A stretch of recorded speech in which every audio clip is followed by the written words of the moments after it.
nationals the same. I've never had a runner in the national. I don't know whether Dave has. I don't think he has. Just to get a horse there is an achievement. An oldish horse like Bells Hill, an even greater achievement. And if he comes, if he races, you just want him to come back safe and sound.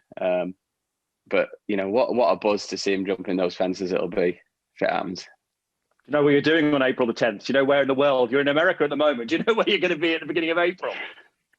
Obviously, I am in America now, and hopefully I will be teeing off in the third round of the Masters with the lead, with a bit of luck. Of course. Is it that same weekend? The Masters. No way. It is, yeah. I mean, it seems to always clash. I mean, this golf really gets in the way of horse racing sometimes. The Players Championship the week of Cheltenham, and it's the weekend of the Masters when the National's on. So, yeah, what can you do? It's the biggest horse race in the world, I think, and just to have a runner is incredible, but to have a winner would be just staggering. Difficult to put into words. So, Jonathan, you're the part owner of a Midlands National winner, a Welsh National winner, a virtual Grand National winner. How much fun have you had with Potter's Corner? It's been an absolute dream. I think we bought him in 2014, and it's been a hell of a journey. He's had some downs with a few injuries, but as a group of mates and everything, we've been so lucky with him. And Christian has just done an absolute superb job with him, and he's almost like one of the boys, really. We've had some cracking days out with him. So yeah, it's exciting, and it's hopefully now leading up to the National, he can be in good form, and looking forward to seeing how he goes. Yeah, we'll talk about the Grand National in just a second, but what about his previous races? How often have you been to see him? Were you there when he won, for example, the Midlands National, the Welsh National? So the Midlands National, I was actually engaged with playing Ireland in a Grand Slam decider. So no. Yeah, so literally, I think he was running like midway through the second half, and as we won the Grand Slam, obviously chuffed with that, and then the non-squad boys come on the field to celebrate and tell me the Potters won the Midlands National. So it was a double bubble, as they say.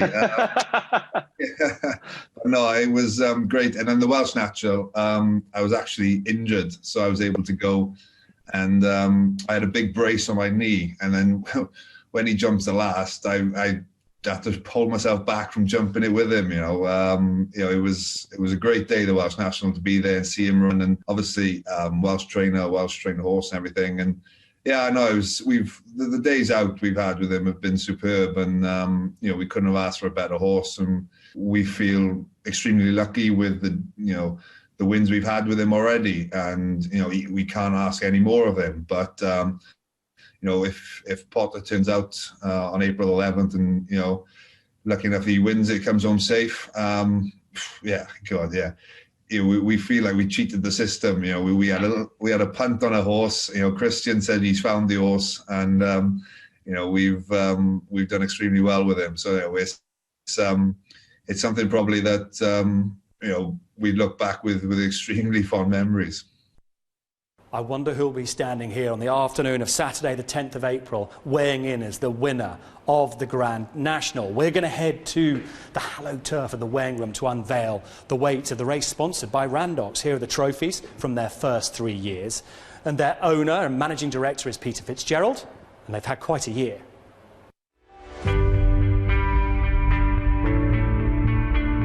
It's been an extraordinarily difficult year for many people. We actually feel for many people who have suffered financially and also health-wise. But what happened was on 25th of January, we realised there was a situation in the world with this virus, and it was a Saturday night, and I rang my R&D managers, and we started work on the Sunday morning. We worked 24 hours for 7 days, and in 2 weeks we developed the first COVID-19 test. And then we sort of got it through Public Health England approval, and it took a few more weeks. We actually tested the fourth positive in the UK. So once we realised this massive problem in the world, then the government realised that we could do this sort of work, and we went in for a contract, and we were awarded a contract for testing. as all our labs were public and private. And then we invested very, very heavily. If we hadn't developed for many years different technologies costing about £360 million, because we had already developed tests for COVID-19 related sort of viruses, MARS, MERS and SARS, and this gave us an edge. So we invested over the period about £86 million, and we've developed the highest throughput lab in certainly in the United Kingdom and Ireland. We can do about 120,000 tests per day. We actually have done about 10.2 million tests at this point in time. And in the national programme, we've done about 26% of all tests. And we don't control the logistics of the situation, but we're actually a lab testing organisation, and our technology is based around the gold standard of real-time PCR. So it's been very busy. We've taken on 860 new staff, and we've developed many other technologies because there were many supply chain problems in the world at the time. You couldn't get a lot of the key consumables, reagents, and a lot of equipment.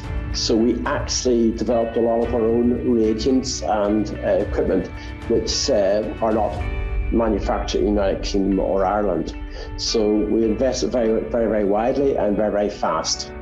We believe people understand that we are a health company, and I hope they understand the importance of diagnostics. I mean, this pandemic has obviously very negative issues, but there are some positive things from it, is that people probably realise the importance of diagnostic testing, because this is one of the reasons why we were involved in the National and the Jockey Club in general, was to get the message out about the importance of doing testing. It's not an esoteric thing, it's a thing that can really save one's life and improve people's lives. So we felt the health wasn't so necessary in the situation, and we hope through this pandemic that people will value testing more, and this will lead to improvement in people's understanding of the immune system, which is very key to the whole sort of tackling the virus and other bacteria and generally even cancers. So there are benefits in all this, strangely enough. The global understanding of the immune system and genetics has really accelerated, which is good news.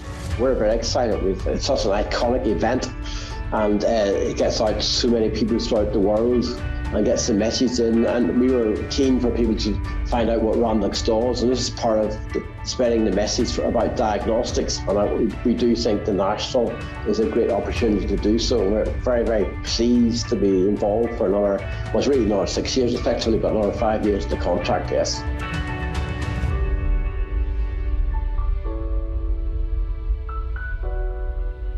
So it is time now to reveal the weights for the 2021 Randox Grand National, in the company of Martin Greenwood, alongside me here, the BHA head of steeplechasing.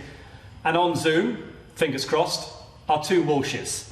Ruby and Katie are joining us. Great to see you both. We'll be with you very shortly to discuss the horses. But Martin, we're here in the weighing room, surrounded by famous colours. You've got Red Marauder, Rough Quest, one for Arthur, Earth Summit here, a certain Tiger Roll as well. We've got pastries that outdo Luck on Sunday, I believe. We will enjoy them later. Firstly, tell us, how big a challenge have you had this year? Morning, Ed. Morning, everyone. Very similar to the previous years, I'd like to say. I don't want to sound too blasé when I say that. Try and approach it with the same sort of level-headedness that I've tried to do all races that I look after. Obviously, I know it's extra pressure with the National. But overall, I'm fairly satisfied. I hope all the horses that are given an opportunity to run turn up, and we have a fantastic race as usual.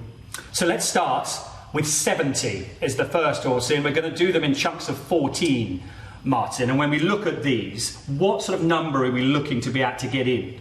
Yeah, I think that's a question that's pertinent to a lot of trainers with and connections with horses down the bottom of the weights.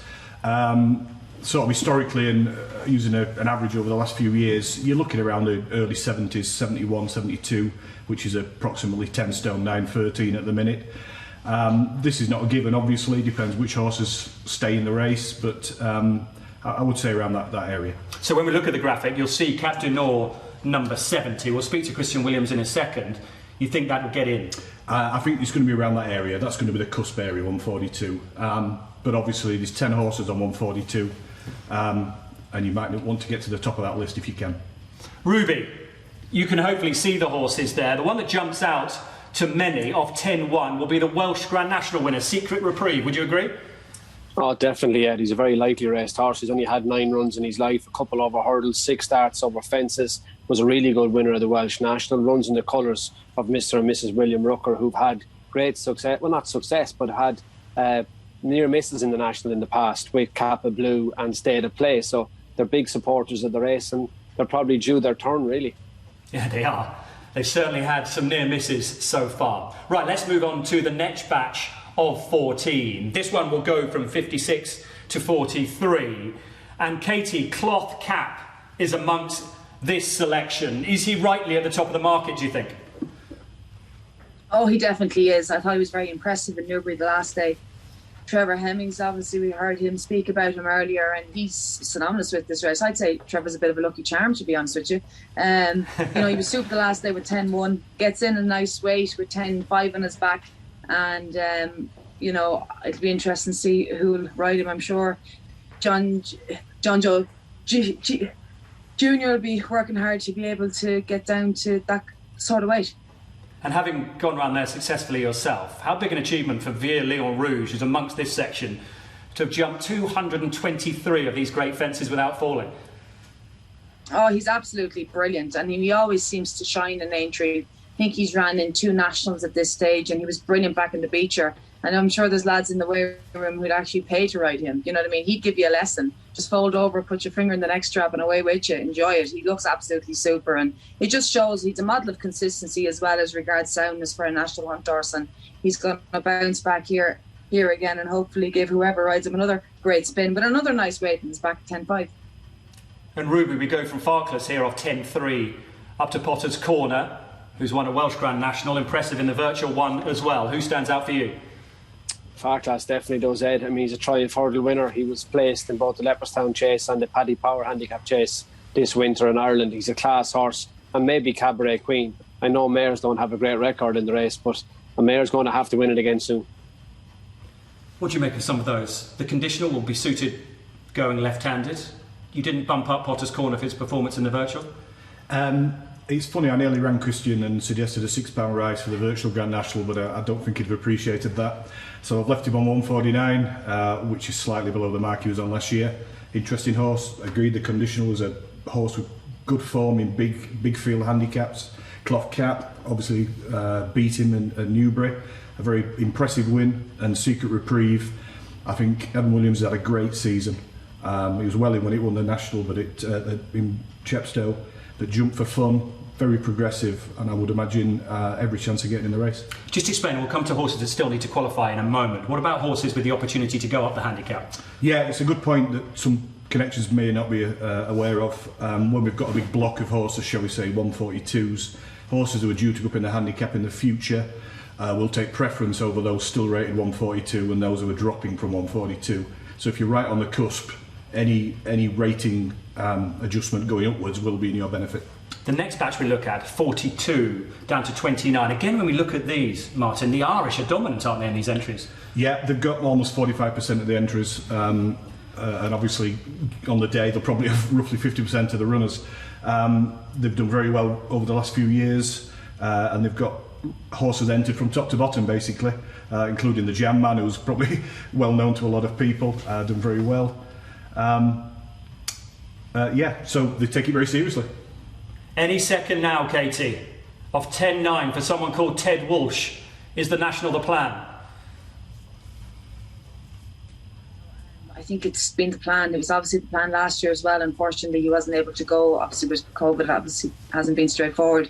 But he's come back this season, and he's had 2 runs over hurdles, and he ran in the Tayestes down in Gorm Park the last day. He pulled up that day, but he's entered the weekend in the Red Mills, and he's entered the following weekend as well in a 2-mile chase that he won last year. So we'll see. That's the plan. It's a nice weight in his back, and it's nice to be involved again, and it's great excitement for the yard here as well. You know, it's a small team, so it keeps everyone going.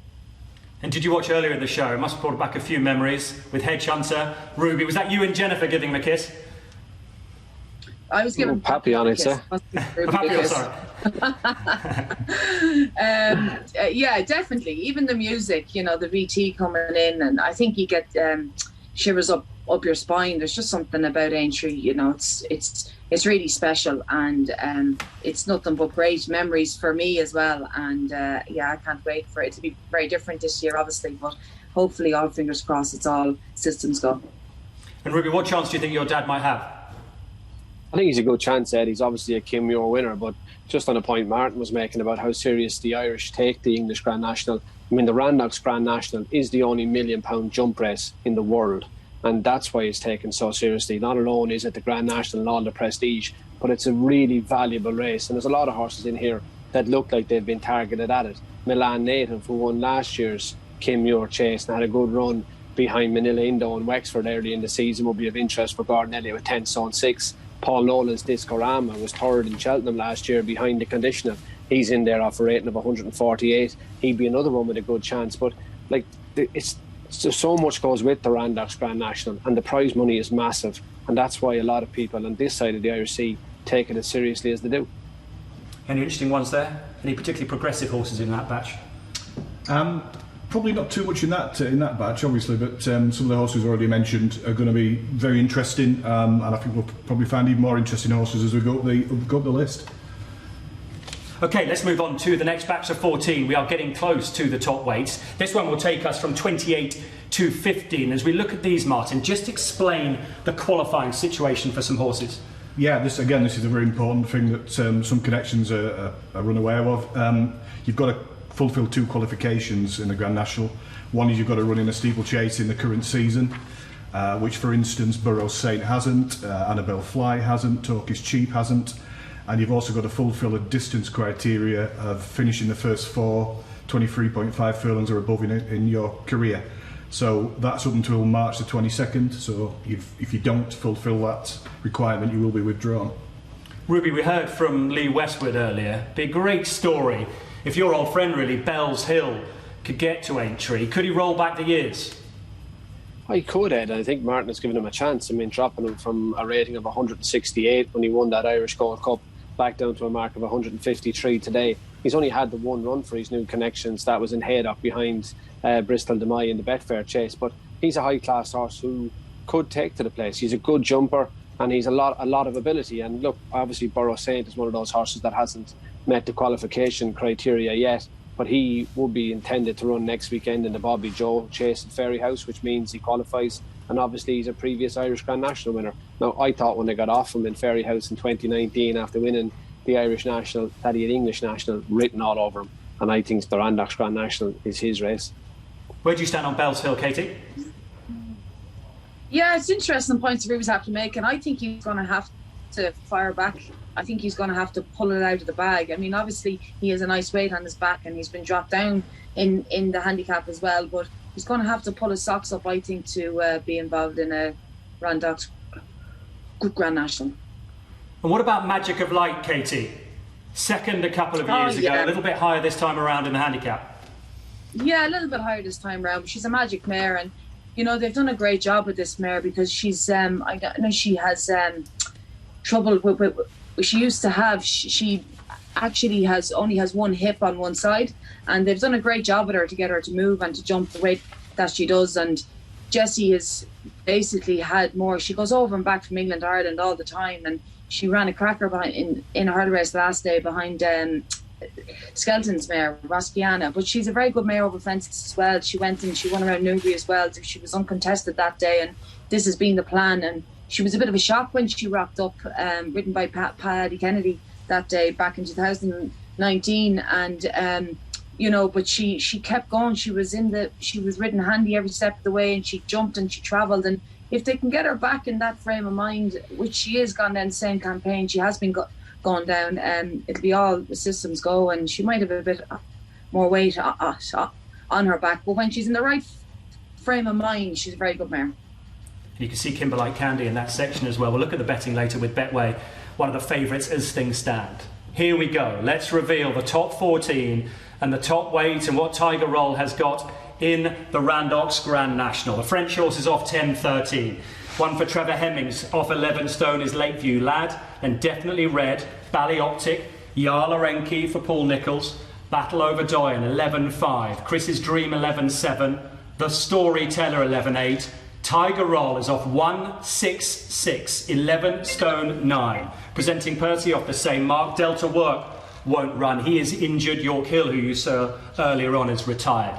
Santini, Easy's Land and Bristol de May. Joint top weight at 11.10. But Martin, let's start with the Tiger. Have the O'Learys got inside your head? Yeah, it's a bit of a deja vu from last year, but the honest answer is no. Mr. and Mr. O'Leary are perfectly entitled to any opinion that they want to offer, and I'm perfectly entitled to not to listen to it, you know. I can't let distractions stop me from doing my job. I just view each horse and each race the same, but obviously if they want to say these things, then that's perfectly, you know, up to them. Talk us through your thinking of 1.66. Yeah, I did spend a bit of time on Tiger Roll. Obviously last year he was due to run off 170 when he was 5-1 favourite, or around those odds, which is a very short price in the context of the race. Obviously this year is 1.66, which is a £4 lower mark. He's had 4 runs in between those two, one over hurdles, one on a flat, 2 cross-country chases, of which he never went a yard at Cheltenham in November. I think Gordon said earlier he was slightly lame afterwards. He's second to Easy's Land, who we'll probably talk about in a minute. It was quite a way behind, but the connections deemed the ground was too soft. So it's about knowing exactly how much ability this horse has got. It's really tricky to be sure. You know, I'm not in the business of gifting races to any horse, never mind in the Grand National. It's the same mark that Many Clouds ran off the year after he'd won it, 1.66. Just off top weight. It's a very, very compressed top 8 horses. You can see there's not much between them. I hope they take this opportunity to run because, you know... just a bit. To make history, you know? Absolutely, we all want him to run. So, but I can't, you know, I've got to give a mark that I think he's capable of running off. Ruby, what do you make of Tiger Roll's mark first up? Oh, I think it's very fair. I mean, when he won his first Grand National, was off a mark of 150 when he carried 10 stone 13. He repeated that off 159 when he carried 11 stone 5. But he's going to try and go back this time off 166 with 11 stone 9. I think, to be fair to the race, Martin couldn't do any different, and I think he's been perfectly fair to Tiger Roll, in my opinion. It is a handicap. Everybody is supposed to try and finish together, and I think, looking at the form, he's been fair enough to Tiger Roll. Katie, what do you make of the top 14 there? I think Martin's not going to lose any sleep over Tiger Roll and his weight anyway. That's all I know. But yeah, you know, it's honestly, I don't think the winner is going to come out of the top 14, and maybe I'm wrong. I think it's going to be at the lower end. It's all, listen, it's a fairly condensed handicap within a way, and that's the way it has to be. I mean, ideally, I'm sure Martin would love to see 10 horses jump the last all up sides. We all would. I think they're all going to have to work up against it, looking at the top end compared to the middle and the bottom end horses. I think there's a lot of good horses with nice weights on their back, and I'd like to be the lower end of 11 stone, to be honest. Okay, I'm going to come back to you for a short list of 2, Katie, in a second. Martin, just the French horses on that graphic, Easy's Land and Ajas at the bottom. How big a challenge to Davin Cotin's pair pose to you? Yeah, Ajas is a horse that we don't know much about in the UK. He's raced exclusively in France. He actually finished 3rd over hurdles the other day to a horse trained by Sophie Leach, who some people will have heard of, obviously a UK trainer. He's a cross-country sort of horse that they do a lot of in France, and I know that trainer particularly likes that sort of event. He's rated on his French rating of 71 kilos, which is 156. Easy's Land, we know a lot more about. Cross-country champion, absolutely walloped up last year. 167 he was given after that. Ran off that mark at Cheltenham in November when he was odds on. Just didn't jump very well, unfortunately, that day. I think it's just a horse that I'd prefer to leave on its rating of 167 until we know more about him. Maybe just his jumping would be a cause for concern over these big fences. Ruby, how much would you like to see Santini and Bristol de May over the big fences? Well, Bristol de May, I mean, it's not that long ago that Neptune Collonges won the Randox Grand National, so yeah, Bristol de May could be, he's a class horse, there's no doubt about that, and Santini was runner-up in last year's Gold Cup, so they do bring a lot of class to the race. Easy's Land's jumping, it kind of reminds me a bit of Tiger Roll. He's low and accurate, he's never going to over jump, but I can see why Martin has him where he has him. But I would be tending to agree with Katie. I think there's a lot of horses back down towards 11 stone and below that could be really unexposed. But look, horses have top weight for a reason, and that's why Bristol de Mai and Santini have it. Okay then, Ruby, you go first. Your short list of 2. Who would you like to ride in the 2021 Randox Grand National? Burrow Saint or Clock Cap would be the 2 for me. I think they're both good jumpers, strong travellers, and they both have a nice weight in their back. Katie, what about for you? I'm going to go, well, number 17, Martin, Captain Ord for Christian Williams. He'll hopefully be in, will he? We reckon so. Number 70 should be okay. Walshes, yeah. Thank you so much. Zoom has worked, thank goodness. We will see you both soon. Bye, thank you. And Martin, thank you very much indeed. It is all now official. Pleasure, absolute pleasure. So let's check the betting as things stand for the big race. This time last year, you remember, it was 5 and 6 to 1 the field. What a contrast 12 months later. 16 to 1 Tiger Roll, 16 to 1 Kimberlite Candy and Cloth Cap with Betway for the big one. It is 20 to 1 Bar with Burrow Saint heading to the Bobby Joe to qualify. Time now to get some reaction from the trainers, starting with Gordon Elliott. Gordon, 166 for Tiger Roll. Happy? Yeah, listen, I sort of expected that really, you know, from the bottom of my heart. It's hard to see him having much less, being such a specialist. But listen, we have what we have now, so we got to take it, and hopefully he can do us proud. Hopefully the owner happy as well. Yeah, hopefully. Listen, Mike will have to make his decision, but we'll see what happens. And Gordon, what about others for you? How many do you expect to run in the race? I'd say I'd probably run, hopefully presenting Percy. He's had a little setback, and hopefully I'll have him back for the national. Tiger Roll, the storyteller, Alpha the Zobo. You know, I thought one down the bottom there with 10 stone 6 could be very well handicapped. There's a horse called Milan Native. He's had a wind operation since his last run, so he's one I'm looking forward to for the English national this year. John Joe, 10-5 for Cloth Cap. You happy? Yeah, very happy, yeah. The important thing to Cloth Cap is the ground, really. He needs good ground. So I hope they run out of water there at end. Was this as soon as he passed the post almost at Newbury, were you thinking entry and Grand National? Yeah, we were planning this last year, really, but it didn't happen. Unfortunately, he just didn't perform the way we would hope he would.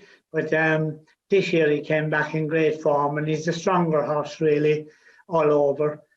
And his run at Cheltenham was very nice. We're very happy with that. And then to go on, and we didn't think we'd get in the Hennessy, really. We thought we'd keep getting balloted out, but he just crept in at the bottom. So luck has it, and we're here, you know, and he jumps and he stays well. So it's the obvious race to go for, and 10-5 is a real nice weight. Trevor loves the national. Just a bit. well, John Joe, I've got the right colours. I've got Don't Push It's colours here, you can see. So I've got Trevor's colours here. And he was on flying form when I spoke to him earlier today. He just loves the national, doesn't he? Oh, loves it, absolutely loves it, really. So we're hoping to get a prep race into him, and that'll be, we're in at Kempton, and we're also in at Doncaster on the 6th. So I'd say that's probably where we'll go, Doncaster. John Joe, many thanks. Pleasure. So, Paul, you could have arguably the best stories in the race. Brownie wins a Grand National. And what about Sir Alex? He wouldn't mind winning a big race at Liverpool, would he? He always likes a winner, doesn't he? Give Me a Copper was obviously a bit disappointing when he ran at Doncaster the other day. Not the easiest horse in the train. The biggest challenge I've got is getting him there, to be honest with you. That'd be like a winner if he gets out. So we got all to do to get him there fit and healthy on the day, to be honest with you. The Chanting Flower won't get in the race. The horse, I'd love to run is Yala Enki, and I've got to be sort of sweet talking Clive and Joan really into letting him run. To be fair to him, he did fall at the first in the Beecher, but that might not all be lost on him because he woke up fairly quickly and he actually jumped round loose afterwards very, very well. And since that day, his jumping has been much better. With Sandown the other day, he was brilliant. So, he's basically experienced horse. He's been around everywhere. So, to me, he's the ideal horse for the national. He's got a nice weight.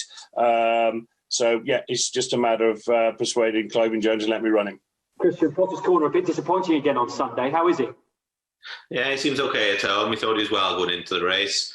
It was obviously only a hurdle race, so perhaps to be seen at his best, he needs 12 fences in front of him. So we'll just run a few tests now the next day or two, and hopefully stick to the plan then of going to Cheltenham for the cross-country race as his prep for Aintree.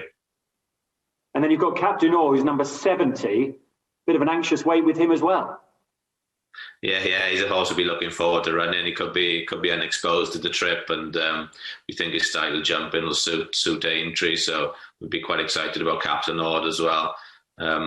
Looks like he's got a real chance of getting in the race, and he's obviously got a great weight, so he could be exciting. Jesse, Magic of Light, what, 5 pounds higher than when she was second 2 years ago? What do you make of that? So it's fair enough. She was, you know, she's off a fair mark. I think she's lower than she was going to be last year. She's £2 better off with Tiger Roll. You know, look, it's fair enough for her. And I think, you know, in this great scheme of things, it's a fair, you know, she's still under 11 stone, and I think that's a great advantage. And is it all roads leading to Aintree for her? All roads lead to Aintree. I'm not quite sure where she's going to go next. I just don't want to run her on any heavy ground. And as we seem to have permanent heavy ground at the moment, I'm not sure where I'm going to run her. She may come to Cheltenham to run in Cheltenham. Now, I said earlier just how much this race means to the local area, how big sport is on Merseyside. And a couple of days ago, I spoke to the Everton manager, Carlo Ancelotti. So, Carlo, first up, congratulations on the season you are having. How much are you enjoying that part of the world and the passion for sport on Merseyside? No, I think I have a good relationship with this part of the country. Merseyside is a really nice place where to live. And for us in horse racing, April is the biggest day it gets, Carlo. It is the day when racing is watched around the world. And not many people will know it, but you like your horse racing, don't you? Yeah, I like a lot the horse racing because I am not an expert, but I just a supporter. I have 2 horses in France, Black Mirror and Honor and Pleasure, and so I'm really passionate about the horse racing, about the race of my horses.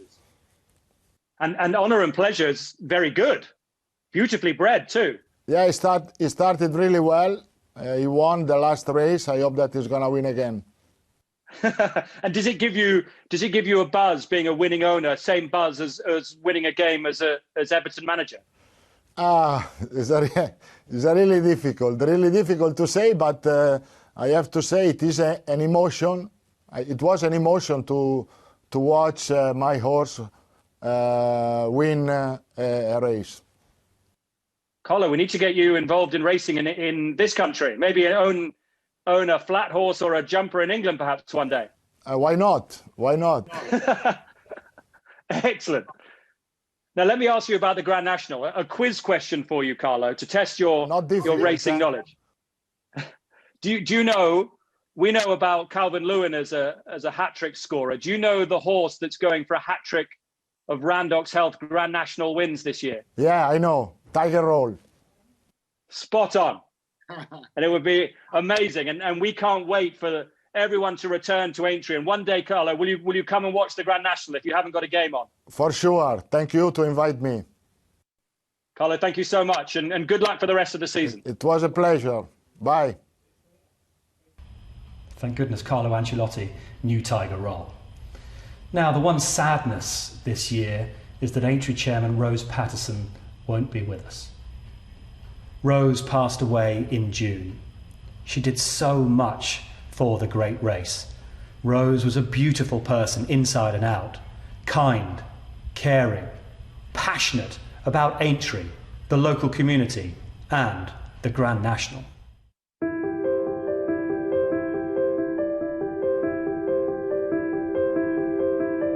Her role was amazing and all-encompassing.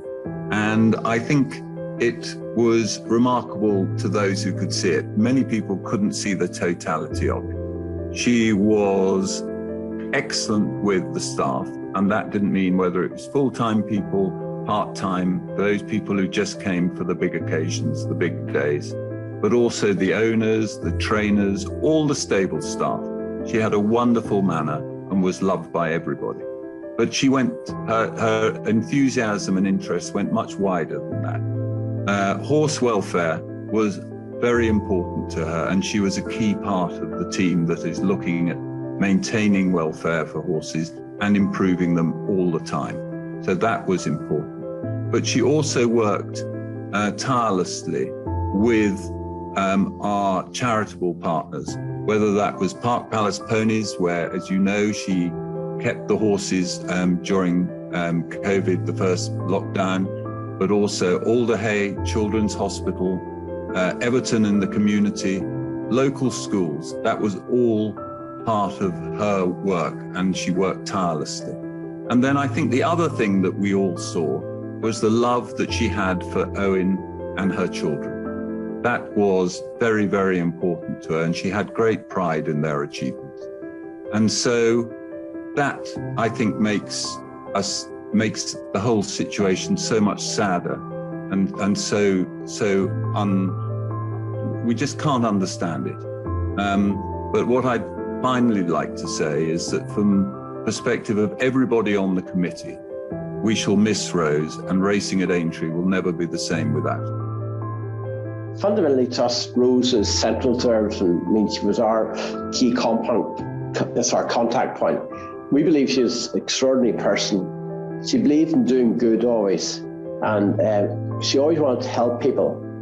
And her love of horses, we feel, was very much reflected in Aintree's safety and welfare philosophy, which is superb. To us, Rose is central to the whole ethos of Aintree. And again, Rose is really tuned into the people of Liverpool, and she supported every aspect and would not allow any criticism of Aintree or the people of Liverpool. We will sadly miss her, as in the Randox family and my own family. She was such a lovely person. It's hard to realise that she's no longer part of Aintree in today's world, but she'll always be part of Aintree as far as I'm concerned, and many other people will think the same. She was so nice, so level-headed, so even-handed in everything she did. She never missed out to anybody, be it old, young, be it rich or poor. She was a super lady, and one we will miss very much. And I'm so sorry for the family of Pattersons, as you would expect.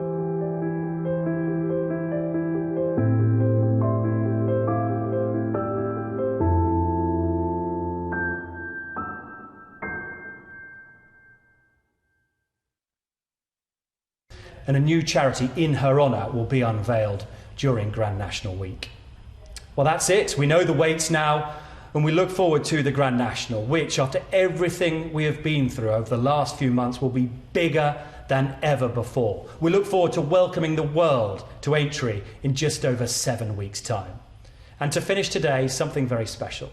Laura Wright and the Liverpool and Knotty Ash signing choir, who had to put up with me last year, are ready to sing us out.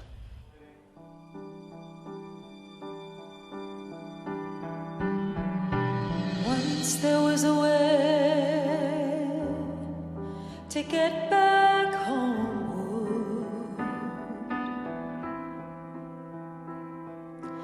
Once there was a way to get back home. Sleep, pretty darling, do not cry, and I will sing a lullaby.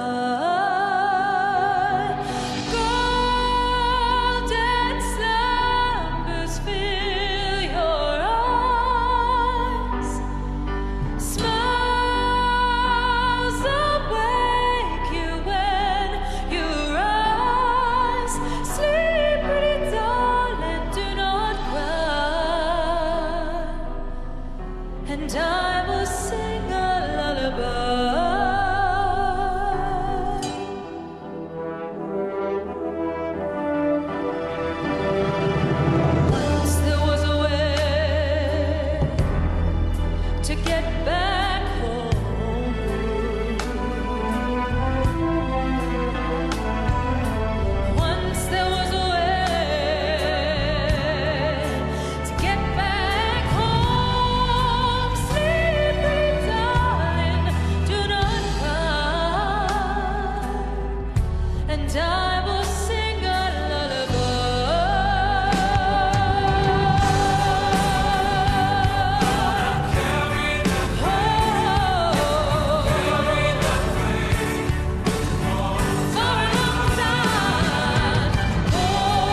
to get back home.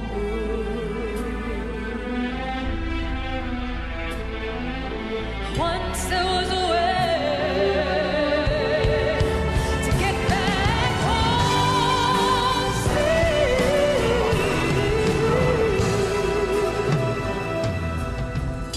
And I will sing a lullaby.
Apologies, seem to have a few problems hearing from Peter at Carlisle. This is what we're going to see during the course of the afternoon. You saw the runners on the way down towards the start for our 12:30. That gets underway right the way through to 4:05. Let's have a quick whistle stop through the details at the various places today. Carlisle passing that inspection this morning is one of 3 meetings that we have for you today. Not runners at Carlisle, 12:30, take out 13 and